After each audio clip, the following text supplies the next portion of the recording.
ಜೈ ಶ್ರೀರಾಮ್. ಎಲ್ಲರೂ ನಮಸ್ಕಾರ. ಫಾಲ್ಗುಣ ಶುದ್ಧ ಚೌತಿ ಶ್ರೀ ಶ್ರೀ ಶ್ರೀ ಸತ್ಯಾತ್ಮ ತೀರ್ಥರು ಉತ್ತರಾದಿ ಮಠಾಧೀಶರು ಪೂಜ್ಯರ ಜನ್ಮದಿನ.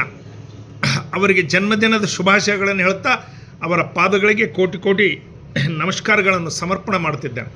ಮಹಾನ್ ಸಂತರು, ಅಧ್ಯಾತ್ಮ ಚಿಂತಕರು, ಸಮಾಜದಲ್ಲಿ ಅಧ್ಯಾತ್ಮ ವಿಷಯಗಳನ್ನು ಜನರಿಗೆ ಜೀವನ ಉನ್ನತಿ ಮಾಡಿಕೊಳ್ಳಿಕ್ಕೆ ಅಧ್ಯಾತ್ಮ ಎಷ್ಟು ಅವಸರದ ಈಗಿನ ಕಾಲದಲ್ಲಿ ಅಂಥೇಳಿ ಹೇಳ್ತಕ್ಕಂಥ ಮಹಾನ್ ಸಂತರು. ನಾವು ಎಲ್ಲ ಸಂತರನ್ನ ಗೌರವಿಸ್ತಕ್ಕಂಥ ಅಭ್ಯಾಸವನ್ನು ಇಟ್ಕೊಳ್ಬೇಕು. ದ್ವೈತ, ಅದ್ವೈತ, ವಿಶಿಷ್ಟ ಅದ್ವೈತ ಯಾವುದೇ ಮತಗಳಿರಲಿ, ವೈಚಾರಿಕವಾಗಿ ಭಿನ್ನಾಭಿಪ್ರಾಯ ಇದ್ದಾಗ್ಯೂ ನಾವು ವ್ಯಕ್ತಿಗತವಾಗಿ ಯಾರನ್ನೂ ದೂಷಣೆ ಮಾಡೋದಾಗಲಿ, ವಿರೋಧ ಮಾಡೋದಾಗಲಿ ನಮ್ಮ ಸಂಸ್ಕೃತಿ ಅಲ್ಲ.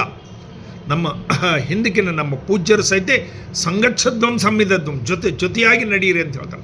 ಏಕಂ ಸತ್ ವಿಪ್ರಾ ಬಹುಧಾ ವದಂತಿ, ಆಕಾಶಾತ್ ಪತಿತಂ ತೋಯಂ ಯಥಾಗಚ್ಚಂತಿ ಸಾಗರಃ ಸರ್ವದೈವ ನಮಸ್ಕಾರಂ ಕೇಶವ ಪ್ರತಿಗಚ್ಚತಿ.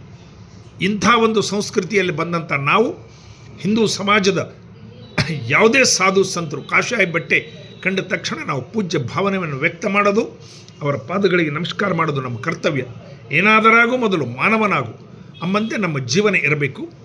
ಎಲ್ಲರೂ ನಾವು ಒಂದು ಎಂಬ ಭಾವನೆ ಇಟ್ಕೋಬೇಕು. ಇವತ್ತಿನ ದಿವಸ ಶ್ರೀ ಶ್ರೀ ಶ್ರೀ ಸತ್ಯಾತ್ಮ ತೀರ್ಥರ ಜನ್ಮದಿನಕ್ಕೆ ನಾನು ಶುಭಾಶಯಗಳನ್ನು ಹೇಳ್ತಾ ಅವರಿಗೆ ಭಗವಂತ ತುಂಬು 100 ವರ್ಷ ಆಯುಷ್ಯ ಕೊಟ್ಟು ಅಧ್ಯಾತ್ಮ ವಿಚಾರಗಳನ್ನು ನಮ್ಮ ಸಮಾಜದಲ್ಲಿ ಎಲ್ಲರಿಗೂ ಹೇಳಿ ಜನರ ಜೀವನ ಉನ್ನತಿ ಮಾಡಲಿಕ್ಕೆ ಏನವರು ಈ ಕೆಲಸ ಮಾಡ್ತಾ ಇದ್ದಾರೆ, ಅದು ಭಗವಂತ ಇನ್ನೂ ಮುಂದುವರಿಸಲಿಕ್ಕೆ ಅವ್ರಿಗೆ ಹೆಚ್ಚಿನ ಶಕ್ತಿ ಕೊಡಲಿ ಅಂಥೇಳಿ ಆ ಭಗವಂತನಲ್ಲಿ ಪ್ರಾರ್ಥನೆ ಮಾಡುತ್ತಿದ್ದೇನೆ. ಭಾರತ್ ಮಾತಾಗೆ ಜೈ.